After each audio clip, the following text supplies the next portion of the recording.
Welcome back.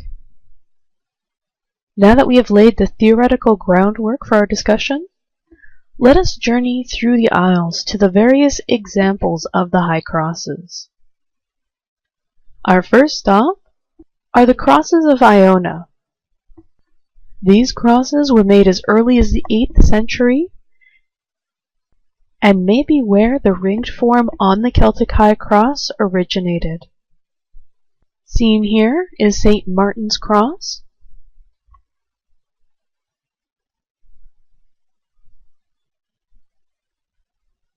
Another high cross located at Iona is St. John's Cross. Here again we see the ringed Roman cross. Depicted on the left is a replica of the high cross which sits on the grounds of Iona Abbey, whereas on the right are the original fragments which were unearthed on the Abbey grounds.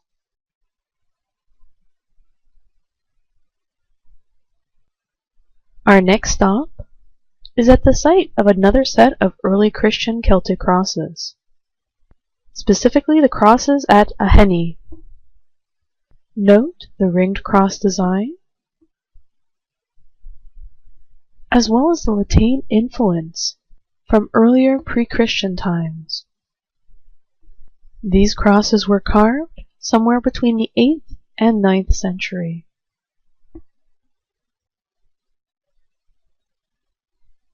Next we go to the Moon High Cross in County Kildare.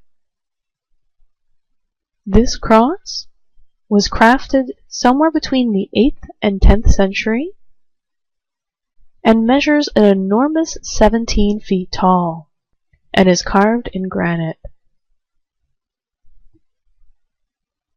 Taking a look now at the base of the Moon High Cross, we see here a depiction of Saint Anthony of Egypt and Saint Paul of Thebes being fed by a raven. Remember again the popularity of Saint Anthony for the Celtic monastic communities. Below this image, Saint Anthony is depicted being tempted by demons in the desert. You may wonder how scholars know that these images are depicting these specific scenes. How this is known is due to common scenes appearing in certain time periods. For example, at the time that the Moon High Cross was being crafted, we see other examples of the temptation of Saint Anthony being depicted in a similar way from various other sources. Finally, at the base, note the interlaced dragons, which show a distinctive influence from Scandinavian or Viking art. Here is another panel from the Moon High Cross, which depicts the biblical narrative of the flight of the Holy Family, that is, Jesus, Mary, and Joseph, to Egypt, as seen in Matthew chapter 2.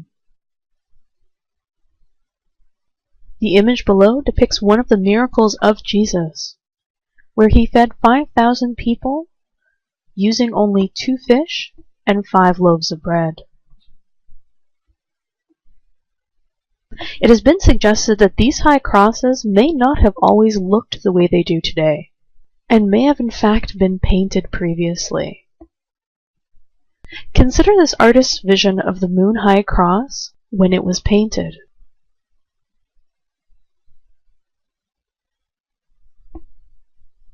This would have been a very different experience for the viewer.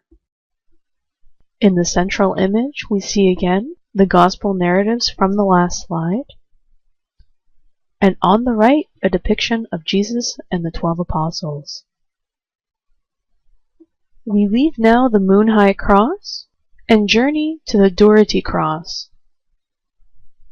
This cross would have been produced much later in the 12th century out of limestone and is located in County Clare.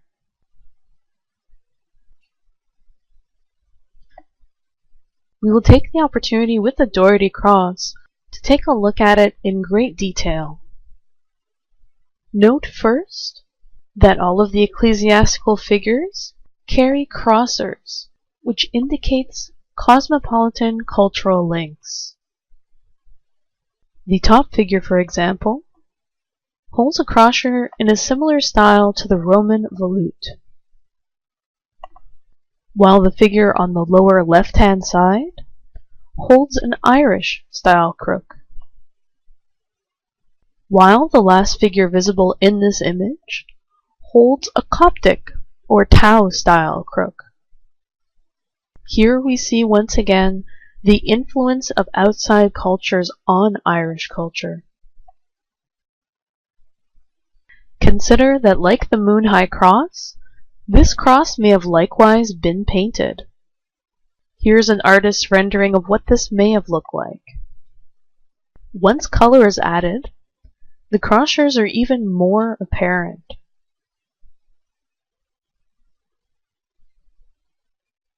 This section is of course only part of the eastern face of the Doherty cross. Here are some drawings of the eastern face, south face, and also the western and northern face. Note the crucifixion motif, along with the Scandinavian or Viking influence on the western face.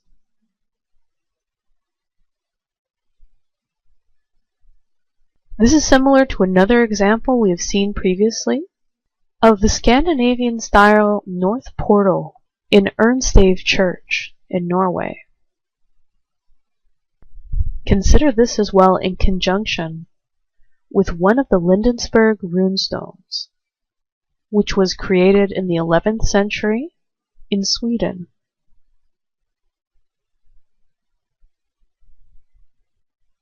The Doherty High Cross is but one example of the various crosses on the grounds of Kilfenora Monastery.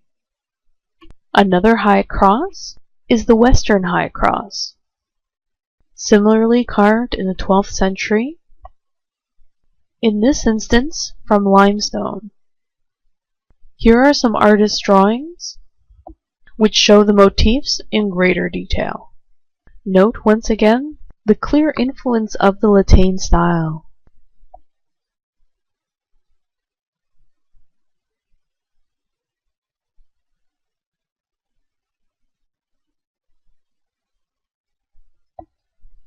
On the grounds of Kilfenora, there are 3 high crosses. Unlike the first 2, the northern cross lacks a central ring. Once again, here's the cross hand-drawn for greater contrast. Note as well the use of spirals on this design. From the high crosses at Kilfenora, we journey now to Kells, to the unfinished high cross. Seen here is the eastern face. Note the stages of completion. The panels here are prepared, but have not yet been carved. A high cross such as this gives us the opportunity to look at the stages of development. Compare this then with the Cross of Scriptures, also known as Flan's Cross, in Clonmacnoise. As opposed to the high crosses seen in Kilfenora, this cross is carved in sandstone, which allows for a much more detailed carving.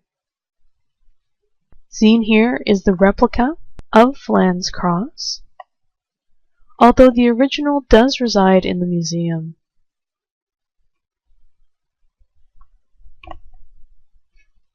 We journey now to County Louth. Seen here is Mwithredoc's cross, again carved out of sandstone in the 9th century.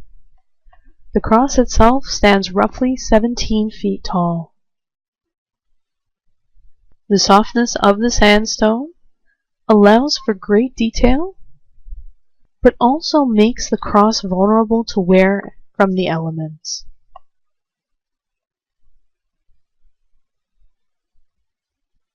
Another example is the Bressa stone in Scotland.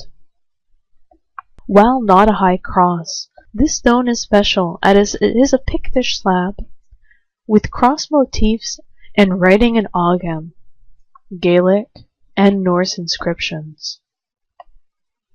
Does this suggest the peaceful coexistence, or at the very least, cultural trade between different cultural groups?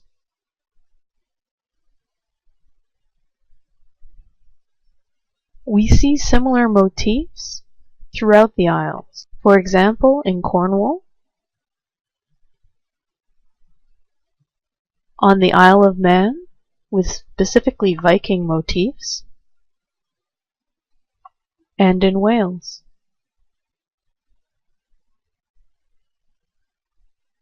As our time is short, we'll take a look briefly at other stone monuments from early Christian Celtic period. For example, this sundial at Kilmacater monastic site in County Kerry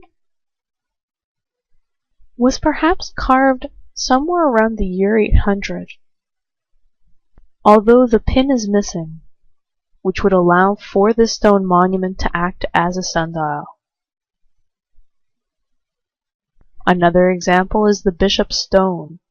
This is a carving at Killades. Note the crusher staff and the prayer bell. Is the figure being depicted here perhaps a pilgrim?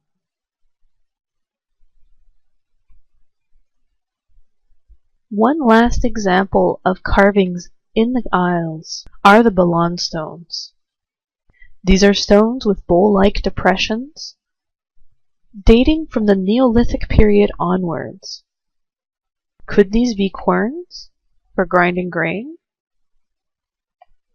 May they have had a ritual use, as they are frequently found in association with monastic sites?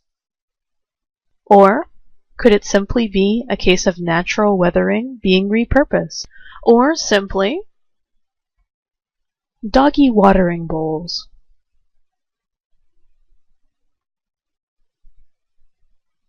With that, we come to the end of our time together. I hope you have found these tutorials useful in our journey together. From both Professor Sarah Turow and myself, we wish you all the best in studying for your finals and a good session break thereafter.